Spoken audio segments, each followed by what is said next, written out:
म बेकरीमा काम गर्छु। रातिको सिफ्टमा जानु मेरो लागि थकाइ होइन, खुसी हो। सेक्सनको ढोका खोल्ने बित्तिकै आउने त्यो पिठोको सुगन्ध अनि ओभनको न्यानोपनले मलाई जीवनको अर्थ सम्झाउँछ। काम भनेको केवल पैसा कमाउने माध्यम मात्र होइन। म आफ्नो कामलाई इमान्दारी र माया दुवैले गर्छु। कहिलेकाहीँ त आफूलाई बिर्सेर म पिठोमा डुब्छु पनि। पिठो चलाउनेदेखि ओभन तताउने र भेनेसरी ब्रेड बनाउने सबै प्रक्रिया आफैले गर्दा जब बिहान ग्राहकहरू मुस्कानका साथ खान थाल्छन् मलाई लाग्छ मेरो मेहनत सफल भयो। मलाई थाहा छ यो काम धेरैले देख्दैनन् र यो सायद धेरैको सपना पनि त होइन, तर मेरो लागि यो मेरो पहिचान हो। बेकरी मेरो मन्दिर हो र काम मेरो पूजा हो।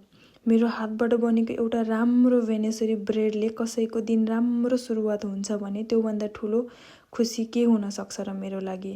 काम सानो ठुलो हुँदैन, जसले मनदेखि गर्छ उसैको हातमा साँचो सफलता हुन्छ। म गर्व गर्छु कि म बेकरीमा काम गर्छु र म एकदमै खुसी छु।